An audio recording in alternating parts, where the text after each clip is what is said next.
আসসালামু আলাইকুম রহমতুল্লাহ।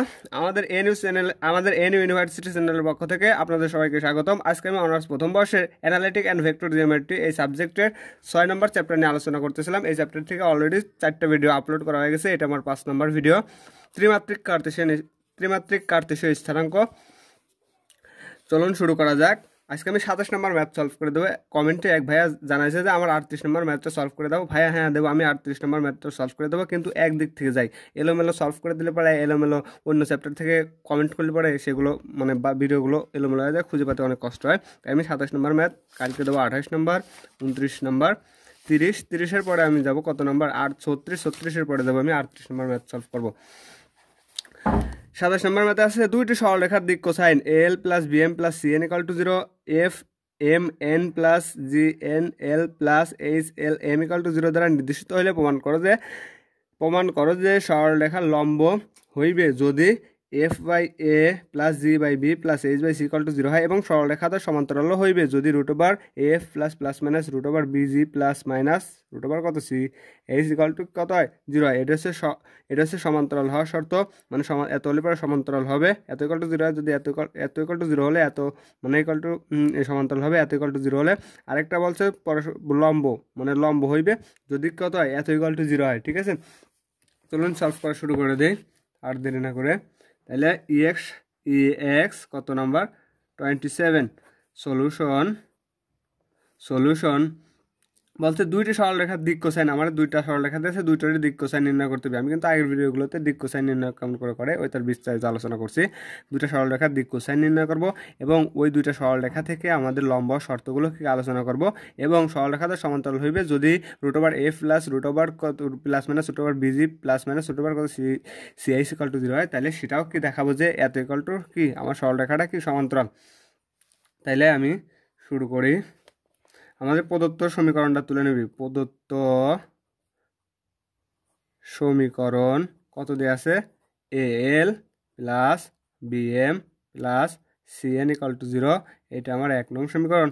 আর একটা সমীকরণ আমাদের দেওয়া আছে, কত দেওয়া আছে, সেই সমীকরণটা আমাদের দেওয়া আছে F M N plus G N L plus H L M equal to কত 0। এটার নাম দিলাম আমরা কত নং সমীকরণ, 2 নং সমীকরণ। আমাদের কিন্তু এই দুইটা সমীকরণ থেকেই কি দেখার লাগবে, দিক কোসাইন দেখার লাগবে, এবং এই দুইটা সমীকরণ থেকে লম্ব শর্ত দেখার লাগবে, এবং সমান্তরাল হওয়ার কি শর্তগুলো আমাদের কি দেখার লাগবে। আমরা আগের মতোই এখান থেকে একঘাত বিশিষ্ট চলকের মানগুলো সলভ করবো, কিন্তু এই ম্যাথটা একটু ভিন্ন টাইপের। আগে আমরা দুইটা উৎপাদকে বিশ্লেষণ করে দুইটা মূল পাতাম। এখন এটারে উৎপাদকে বিশ্লেষণ করা যাবে না, সম্ভবত উৎপাদকে না বিশ্লেষণ করে আমরা দ্বিঘাত সমীকরণের ফর্মুলা ফেলে তারপরে আমরা কি করব, সলভ করব। তাহলে শুরু করা যাক। আমরা 1 বিকামস 1 নং হতে পাই, 1 নং আছে A L plus B M plus C N equal to কত 0। এখান থেকে আমরা যে কোনো একটার মান ফ্রি করব। আমরা কিসের মান ফ্রি করি, এন এর মান ফ্রি করি। তাহলে সি এন ইকাল টু আমরা লিখতে পারি minus A L plus minus কত বি এম। তাহলে এখান থেকে আমি যদি কত কমন নিই, মাইনাসটা কমন নিই, তাহলে C N equal to minus A L common নিচ্ছি, মাইনাস এ এল প্লাস কত বি এম। এখান থেকে যদি আমি সিটা ভাগ করে দেবো, যে কোনো আমার একটা চলক ফ্রি করতে হবে, সিটা ভাগ করে দিই, তাহলে মাইনাস এ এল মাইনাস কত minus A L plus B M divided by কত সি। ঠিক আছে, ওকে। আমরা সির নিচে মাইনাস দেওয়া আছে, মাইনাস নিচেও দেওয়া যা উপরে দেওয়া তাই। তাহলে আমি এখানে দিই, তাহলে এখানে কিসের মান পেলাম, এখানে আমি পেলাম এন এর মান।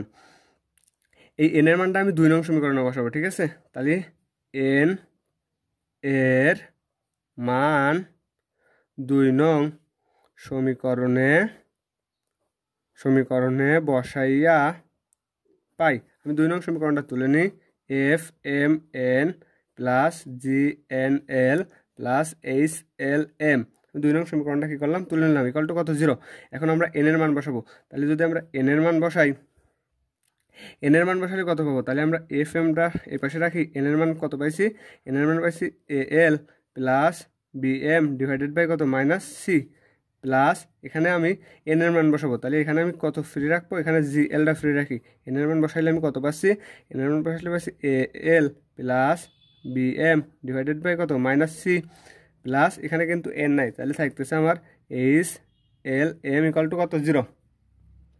এখন আমাদের কাজ হচ্ছে উভয় পক্ষে আমরা মাইনাস সি দ্বারা গুণ করব। তাহলে যদি উভয় পক্ষে মাইনাস সি দ্বারা গুণ মানে কি এখানেও মাইনাস সি দ্বারা গুণ, এখানেও মাইনাস সি দ্বারা গুণ, এখানেও মাইনাস সি দ্বারা গুণ, এখানেও মাইনাস সি দ্বারা গুণ, যদি গুণ করি তাহলে F M A L plus B M divided by minus C, আমি কি দ্বারা গুণ করতেছি, মাইনাস সি দ্বারা গুণ করতেছি, ঠিক আছে। ওকে, তাহলে মাইনাস কত C plus G L equal to A L plus B M divided by minus C, এখানেও মাইনাস সি দ্বারা কী করলাম গুণ করলাম, প্লাস এখানেও কিন্তু আমাদের মাইনাস সি দ্বারা গুণ করতে হবে, তাহলে মাইনাস কত C into H L M equal to কত 0। এখানে সি দ্বারা যদি মাইনাস সি দ্বারা যদি 0 গুণ দিই 0 আসবে, তাহলে এই মাইনাস সি আর এই মাইনাস সি কেটে যায়, এই মাইনাস সি আর এই মাইনাস সি কেটে যায়, এখানে প্লাস মাইনাসে মাইনাস হবে, তাহলে থাকতেছে F M A L plus B M plus G L A L plus B M minus plus মাইনাসে মাইনাস কত প্লাস মাইনাসে মাইনাস, আমি যদি এখানে গুণ করে দিই তাহলে C H L M equal to কত 0। আমরা এটাও গুণ আছে এটাও গুণ আছে, গুণ করে দেবো।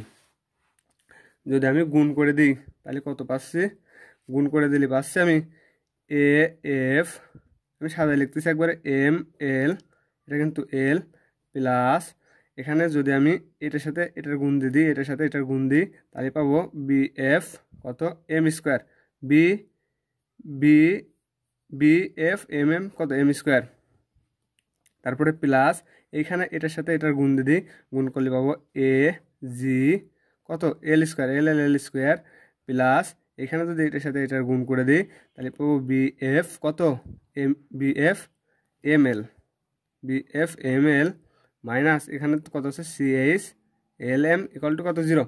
এবার আমি এইগুলোর একবারে কী করবো সাদায় লিখে দেবো, এগুলো যদি আমি সাদায় লিখে দিই, সাদায় লিখলে কত পাচ্ছি আমি আমি কি লিখবো এ জি এল স্কোয়ারটা যেহেতু আর কোনোটার সাথে নাই তাহলে এটার আমি আগে নিয়ে আসবো, তাহলে এ জি এল স্কোয়ার আগে নিয়ে আসলাম প্লাস প্লাস আমি এখন এখান থেকে আমি একটু মানে তিনটা একসাথে আছে, কত আছে এফ এফ কই গেল এফ এম এল, এইটা F M L BG M L B কই গেল বিজি এম এল, তাহলে যে বি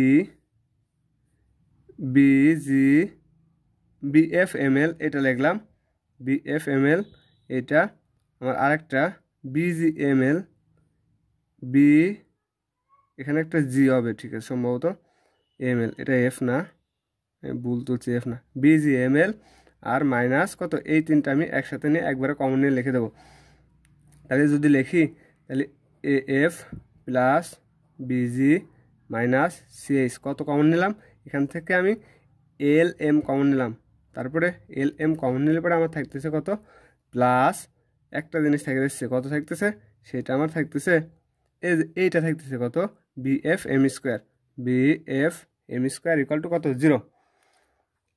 এখন আমার কাজ হচ্ছে এটার আমরা যেহেতু উৎপাদকে বিশ্লেষণ করা যায় না, এটার দ্বিঘাত সমীকরণ আকারে সাজাবো। যদি সাজাই আমরা উভয় পক্ষে কত দ্বারা গুণ দেবো, উভয় পক্ষে একটা কিছু দ্বারা ভাগ দেবো, কত দ্বারা ভাগ দেবো, এখানেও এম আছে এখানেও এম আছে এখানেও এম আছে, উভয় পক্ষে যদি আমি এম স্কোয়ার দ্বারা ভাগ দিই তাহলে A G L square divided by M square আমি দেখাই ভাগ করে দেখাই, প্লাস এখানেও ভাগ দেবো A F plus BG minus CH, এখানে ভাগটা আকারে দেখাই এখানেও যায় এখানেও দেয়, তাহলে L M divided by M square plus B F M square divided by কত এম স্কোয়ার ইকুয়াল টু কত 0। তাহলে এইখানে থাকতেছে A G L divided by M তার হোল স্কোয়ার, আমরা গুণ থাকলে পরে উপরে কি ভাগ আকারে উপরে গুণ করে দিতে পারি, তাহলে এ জি এল তার square divided by M square আকারে রাখতেছি, আমি সমীকরণ আকারে সাজাচ্ছি। তারপরে এখানে একটা এম আর একটা এম কাটে যাচ্ছে, তাহলে থাকতেছে A F plus BG minus CH, এখানে থাকতেছে আমার কত এল বাই এম কারণ একটা এম আর একটা এম কাটা যাচ্ছে, প্লাস এখানে এম স্কোয়ার আর এম স্কোয়ার চলে থাকতেছে কত বিএফ ইকুয়াল টু কত 0। এটা কি আমাদের এই সমীকরণের রূপ আকারে আসে নাই, আমি দেখাই অন্য খাতায়, A X square plus B X plus কত সি ইকুয়াল টু 0 আকার আসে নাই, এটার এ ধরি এটার ধরি এক্স, তাহলে এ এক্স স্কোয়ার প্লাস ব্র্যাকেট দিই প্লাস এটার বি ধরি বি কত এক্স, তাহলে এটা এক্স ধরছি যেহেতু এক্স স্কোয়ার ছিল এক্স প্লাস কত সি, এটারে কত ধরি সি ধরি ঠিক আছে, এটারে বি এটারে কত এক্স, ঠিক আছে। তাহলে আমাদের কি সাধারণ দ্বিঘাত সমীকরণ আকারে চলে আসছে, এটার নাম দিই আমরা এটার নাম দিলাম কত নং সমীকরণ, 3 নং সমীকরণ। তাইলে আমরা জানি সাধারণ দ্বিঘাত সমীকরণ দুইটা মূল থাকে, একটা x1 আর একটা কত x2, ঠিক আছে। তাহলে ধরি 3 এর মানে 3 নংয়ের মূলদ্বয় একটা x1, আমরা এইটারে ধরে নেবো কত, এইটারে ধরে নেবো x1 আর এইটারে ধরে নেবো x2। তাহলে ধরে নিলে পরে আমরা পাচ্ছি কত, এটার L1 নাম দিই, L1 ডিভাইডেড বাই কত M1, যেহেতু x1 ধরলাম, ও আর এইটারে ধরবো কত x2, তাহলে L2 ডিভাইডেড বাই কত M2। আমরা সাধারণ দ্বিঘাত সমীকরণের দুইটা মূল থাকে সেটা জানি। তাহলে একটা ধরলাম কত L1 বাই M1 আর একটা ধরলাম L2 বাই কত M2। এখন এই দুইটা মূলদ্বয়ের গুণফল কি, আমরা জানি সাধারণ দ্বিঘাত সমীকরণের দুইটা মূলদ্বয়ের গুণফল হবে কত C ডিভাইডেড বাই A। তাহলে এটা C ডিভাইডেড বাই কত A হয়, তাহলে আমরা সেটা লিখবো। অতএব কত L1 ডিভাইডেড বাই M1, ঠিক আছে, এদের মূলদ্বয়ের গুণফল, তাহলে L2 ডিভাইডেড বাই M2। এই মূলদ্বয়ের গুণফল, এই সাধারণ দ্বিঘাত সমীকরণের মূলদ্বয়ের গুণফল ইকুয়াল টু সি বলতে BF ডিভাইডেড বাই কত এ বলতে AG, ঠিক আছে। সাধারণ মূলদ্বয়ের গুণফল হবে C ডিভাইডেড বাই কত A, এটা আমরা সূত্র থেকে জানি। তাহলে এত ইকুয়ালটা আমরা লিখতে পারি L1 কত লেখা যায়, এটা ইকুয়ালটা আমরা লিখতে পারি L1 L2 M1 M2 equal to BF minus AG। এটার একটু সাজায় লিখি, ঠিক আছে, এটা সাজায় লিখলে আমি কত পাবো, L1 L2, এই BFটা আমি এই পাশে নিয়ে আসি, এইটার এই পাশে নিয়ে আসি, ওইটার উপরে নিয়ে যাই, তাহলে BF ইকুয়াল টু এই M1 M2 এই পাশে নিয়ে যাই, তাহলে M1 M2 ডিভাইডেড বাই কত AG। একটু সাজায় লিখলাম, সাজায় লেখার কারণে এটার উভয় পক্ষে আমি কত দ্বারা ভাগ দেবো না, উভয় পক্ষে আমি A B দ্বারা আমি গুণ দেবো, ঠিক আছে, উভয় পক্ষে A B দ্বারা গুণ দেবো। আমি যদি এখানে A B দ্বারা গুণ দিই, এই সাইডে যদি গুণ আকার থাকে, তাহলে আমি এটারে কত আকার আছে, এখানে যদি AB দ্বারা গুণ দিই তাহলে 1 বাই AB, এটা যদি আবার ভাগ আকারে লিখি, তাহলে এটার সাথে ABটা ভাগ আকারে চলে আসে, তাহলে আমি ভাগ আকারে লিখে দিই, তাহলে L1 L2 divided by BF divided by কত AB, ঠিক আছে। গুণ দেওয়া মানে যা সেটা হরের সাথে সে ভাগ হয়, ঠিক আছে। তাহলে M1 M2 divided by AG divided by কত AB দ্বারা আমি কি করলাম, গুণ দিলাম, গুণ থাকলে পরে ভাগ আকারে লেখা যায়, আমি সেই ভাগ আকারেটা একবারে লিখে দিলাম। তাহলে তারপরে আমরা পাচ্ছি কত L1 L2 ডিভাইডেড বাই, এখান থেকে B চলে যায়, থাকতেছে কত F by A equal to, এখান থেকে আমার A চলে যাচ্ছে, তাহলে M1 M2 ডিভাইডেড বাই কত G by B। Okay, G by কত থাকতেছে B, এটার নাম দিলাম আমরা কত নং সমীকরণ, 4 নং সমীকরণ। একইভাবে আমরা লিখতে পারি, আমরা প্রথমে কি ফ্রি করছিলাম আমি দেখাই দিই, আমি প্রথমে N ফ্রি করছিলাম না, N ফ্রি করে মান পাইছিলাম কত পাইছি, N ফ্রি করে আমরা মান পাইছি কত আকারে L1 L2 divided by F by A M1, মানে L আর M এর ভিতরে সম্পর্ক পাইছি। আর যদি আমি এখান থেকে L ফ্রি করি তাহলে নিশ্চয়ই M আর N এর ভিতরে সম্পর্ক পাবো, তাহলে আমি একইভাবে লিখতে পারি, মানে এত যদি আবার বাইর করে আসি তাহলে কিন্তু আমার ম্যাথটা অনেক বড় হয়ে যায়, তাই আমি একবারে লিখে দেবো। একইভাবে দেখানো যায় কত M1 M2 divided by G by B equal to, আমি বলছি L যখন নেব তখন কিন্তু আমার কিসের সম্পর্ক হবে, M আর N এর মাধ্যমে সম্পর্ক আসবে, তাহলে N1 N2 divided by H by কত আসে C আসে। হ্যাঁ, এটার নাম দিয়ে আমি কত নং সমীকরণ, 5 নং সমীকরণ, ঠিক আছে, 4 নং সমীকরণ আর 5 নং সমীকরণ নাম দিলাম। এখন এখান থেকে আমি কি করব, এখন এইখান থেকে আমার কাজ হবে, এখান থেকে আমার কাজ 4 নং আর 5 নং সমীকরণ হতে কি লেখা যায়, আমরা একটা জিনিস জানি 9 10 থেকে, যদি A ইকুয়াল টু B আর B ইকুয়াল টু যদি C হয় তাহলে সমানুপাতের নিয়ম অনুসারে লিখতে পারি A equal to B equal to কত C লিখতে পারি না, তাহলে এইটা A equal to B B equal to কত C, তাহলে এত যদি হয় তাহলে আমি কত লিখতে পারি, তাহলে আমি লিখতে পারি 4 ও 5 নং হতে, 4 ও 5 হতে, তাহলে আমি এইটা ইকুয়াল টু এটা লিখবো, ঠিক আছে। তাহলে L1 L2 divided by F by A equal to M1 M2 divided by G by B, N1 N2 divided by কত H বাই কত C, ঠিক আছে, H বাই C। এখন আমরা আরেকটা জিনিস জানি, সমানুপাতের ধর্ম ব্যবহার করব। সমানুপাতের ধর্ম ব্যবহার করে আমরা লিখতে পারি লবগুলোর যোগফল ডিভাইডেড বাই কি হরগুলোর যোগফল। তাহলে আমরা লিখি লবগুলোর যোগফল L1 L2 plus M1 M2 plus N1 N2 divided by F by কত A plus G by B plus B by C। ঠিক আছে, এত লিখতে পারি। এত ইকুয়াল টু কত কে ধরে নিলাম, এত ইকুয়াল টু কে। তাহলে এ ভাগ থাকলে ওই পাশে গুণ হয় না, তাহলে আমি একবারে লিখে দেবো যে এত ইকুয়াল টু কে, তার মানে F by A plus G by B plus B by কত C, এটা কে সাথে গুণ হয়, তাহলে আমি কি দিয়ে দিলাম, গুণ দিয়ে দিলাম। ইকুয়াল টু কত L1 L2 plus M1 M2 plus N1 কত N2। ঠিক আছে, আমরা আরেকটা জিনিস জানি, কি জানি, সরলরেখা পরস্পর লম্ব হওয়া শর্ত। আমরা কি দিক কোসাইনের মৌলিক উপপাদ্য দেখে শিখলাম, সরলরেখা পরস্পর মৌলিক হওয়া শর্ত L1 L2 plus M1 M2 N1 N2 equal to কত হবে, 0 হবে। ঠিক আছে, তাইলে লিখি যদি সরলরেখা পরস্পর লম্ব হয়, সরল রেখা পরস্পর লম্ব হয় না হবে তাহলে কত ইকুয়াল টু 0 হবে, এত ইকুয়াল টু 0। তাহলে L1 L2 M1 M2 N1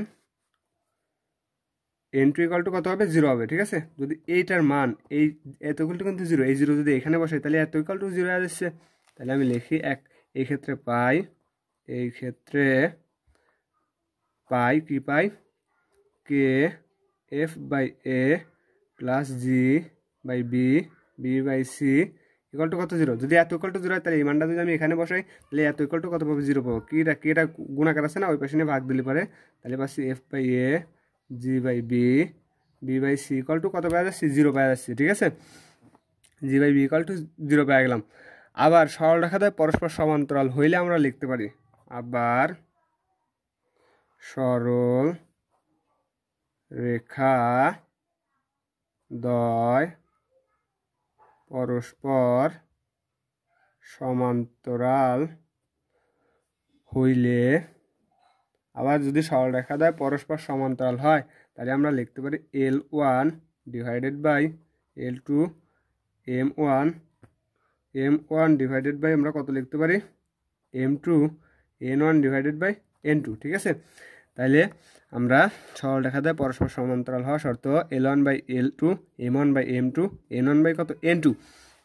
তাহলে আমরা কি লিখতে পারি, এখান থেকে কি লিখতে পারি, আমরা কি লিখতে পারি না যে A equal to B equal two C হলে পারে খালি A ইকুয়াল টু B লেখা যায় না, খালি A ইকুয়াল টু অবশ্যই B লেখা যায়। তাহলে আমরা লিখবো এইটা ইকুয়াল টু এটা, বা L1 L2 equal to M1 by কত M2 লেখা যায়। ঠিক আছে, ইহা নির্দেশ করে যে 3 নং এর মূলদ্বয় সমান, ইহা নির্দেশ করে যে 3 নং এর মূলদ্বয়ের সমান। ঠিক আছে, এখানে নির্দেশ করেছে 3 নং এর মূলদ্বয় সমান। আমি দেখা দিই 3 নং এর মূলদ্বয় কত ছিল, 3 নং এর মূলদ্বয় ছিল না যে L1 ডিভাইডেড বাই কত M1 L2 ডিভাইডেড বাই কত M2, এরকম আকারে ছিল না।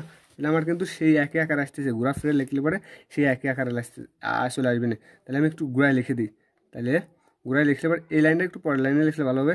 L1 ডিভাইডেড বাই কত লিখলাম M1, মানে এটা এই পাশে আসলাম, ওইটা এই পাশে আসলাম, equal to L2 divided by কত M2, সেই একই আকার আসলো না, 3 নং এর আকার চলে আসলো না। তাহলে এই লাইনটা আমি এখানে লিখলে পরে অনেক ভালো হবে। ঠিক আছে, তাহলে এত যদি হয় তাহলে দুইটা মূলদ্বয়ের যদি সমান হয়, তাহলে আমরা দুইটা মূলদ্বয় যদি সমান হয় তাহলে আমরা দ্বিঘাত সমীকরণের থেকে লিখতে পারি না এর নিশ্চয় কী হবে, B স্কোয়ার মাইনাস 4AC। তাহলে আমি এখানে লিখে দিই B স্কোয়ার মাইনাস কত 4AC, এটা আমরা লিখতে পারি না। আমার সমীকরণে B ছিল কত, সমীকরণে B ছিল, এটা ছিল B স্কোয়ার মাইনাস 4, সূত্রের 4A আর কত C, আমি এটাই লিখবো এখন। তাহলে যদি লিখি অতএব AF plus BG minus CS মানে B স্কোয়ার মাইনাস সূত্রের 4A বলতে AG আর C বলতে এসেছে কত BF 4AC, হ্যাঁ, ইকুয়াল টু কত 0, মানে দুইটা রেখার মূলদ্বয় নির্দেশ মানে সমান হওয়ার শর্ত কি B স্কোয়ার, মানে এর নিশ্চয়ক B স্কোয়ার মাইনাস 4AC। তাহলে এবার আমি উভয় পক্ষে বর্গমূল করব। ঠিক আছে, উভয় পক্ষে যদি বর্গমূল করি এখানে রুট ওভার হবে নিশ্চয়ই এ এফ প্লাস বিজি মাইনাস কত সিএইচ, তার কী ছিল হোল স্কোয়ার ছিল, আর মাইনাসটা আমি ওই পাশে নিয়ে যাবো। হ্যাঁ, মাইনাসটা ওই পাশে নিয়ে একবারে বর্গ করে দেবো। মাইনাসটা ওই পাশে নিয়ে গেলে পরে কত পজিটিভ, মাইনাসটা ওই পাশে নিয়ে গেলে আমার হবে কত পজিটিভ। তাহলে যদি পজিটিভ হয় তাহলে আমি লিখে নিই আগে 4AgBF। হ্যাঁ, তাহলে এখানেও যদি আমি কী করি বর্গমূল করে দিই তাহলে এখানে একটা কী আসবে প্লাস মাইনাস আসবে। ঠিক আছে, তাহলে এখানে পাচ্ছি বর্গ আর রুটে কাটা যায় AF plus BG minus CH equal to plus minus 4-এর বর্গগুলো আসতেছে কত 2, আর এখানে আসতেছে রুট ওভার আসতেছে এজি ইন্টু কত বিজি। হ্যাঁ, বিএফ এজি ইন্টু বিএফ। ঠিক আছে, এজি বা এফ ইন্টু বিজি একই কথা। তাইলে এইখান থেকে কি আমি লিখতে পারি না, এখান থেকে আমি কি লিখতে পারি, আমি লিখতে পারি যে এই রুট ওভার কত, এটার রুট ওভারে আমি একটু ভেঙে লিখতে পারি না, যে মানে যে এইটা একবার এটার সাথে প্লাস মাইনাস করবো, এটা একবার এটা, এখান থেকে আমি কত বাই করবো সিএইচটা বাই করি, তাহলে ভালো হবে না। তাহলে এটা আছে কত, এটা যা আছে সব আমি এই পাশে নিয়ে আসবো, এটা পাশে নিয়ে আসবো। তাহলে এ এফ এটা প্লাস মাইনাস ঠিকই থাক, মাইনাস কত 2 রুট ওভার এজি বিএফ আর কত আছে AG BF plus BG equal to CH. আমি সিএইচটা কী করলাম ফ্রি করলাম, যদি সিএইচটা ফ্রি করি, সিএইচটা ফ্রি করলে আমি কী লিখতে পারতেছি, তাহলে আমার আরেকটা খাতার দরকার। সিএইচটা ফ্রি করব, যদি আমার সিএইচটা ফ্রি করতে হয় তাহলে আমি উভয় পক্ষে কী করব, উভয় পক্ষে আমি বর্গ করব। ঠিক আছে, উভয় পক্ষে বর্গ করলে আমি কত পাচ্ছি, আমি যদি উভয় পক্ষে বর্গ করি মানে এরকম করে লিখতে পারি না আমি, যে root over A F plus minus root over BG তার whole square equal to root over CH তার হোল স্কোয়ার। আমরা রুট ওভার সিএইচের বর্গ করলে পরে খালি পাবো সিএইচ। এখন এখানে A plus B whole square মানে এ স্কোয়ার প্লাস 2a প্লাস বি স্কোয়ার অথবা A square minus 2b plus B square, এটার যদি স্কোয়ার করে তাহলে এফ প্লাস মাইনাস 2ab, তাহলে একটা সূত্রের 2 কত ab, তাহলে ab রুট ওভার কত হচ্ছে F BG, root over F BG plus B square, আর বি স্কোয়ারে যদি আমি রুট করি, স্কোয়ারে যদি রুট আর স্কোয়ার করি তাহলে থাকে কত বিজি। আমি কিন্তু আবার কি লাস্টের এই লাইনে চলে যাওয়ার পারছি, এই লাইনে চলে যাচ্ছি। ঠিক আছে, এরকম করে লিখলে আমি এই লাইনে ফেরত যাওয়ার পারতেছি। তাহলে আমি লিখতে পারি যে এত হোল স্কোয়ার ইকাল টু কত এত। ঠিক আছে, এবার আমার কি ওই দিক থেকে আমি স্কোয়ার কী করলাম খেতে দিলাম, থাকলো root over F plus minus root over কত বিজি, আবার এখানেও কত আছে, এখানেও আমার কত আছে, যেহেতু এটাও একটা কী হবে, এটাও একটা মানে যে বর্গের মানে জটিল মূল হবে, তাহলে এখানেও আমরা কত লিখতে পারি প্লাস মাইনাস লিখতে পারি। অতএব প্লাস মাইনাস কত রুট ওভার সিএইচ। ঠিক আছে, জটিল মূলের বর্গ সবসময় কী হয় প্লাস মাইনাস হয়, তাহলে এই প্লাস মাইনাসটা আমি এই পাশে আসবো root over F plus minus root over BG plus minus root over কত সিএইচ ইকাল টু কত চাই, এ বেশি কিছু চাই না মানে জিরো থাকে। সুতরাং সরল রেখা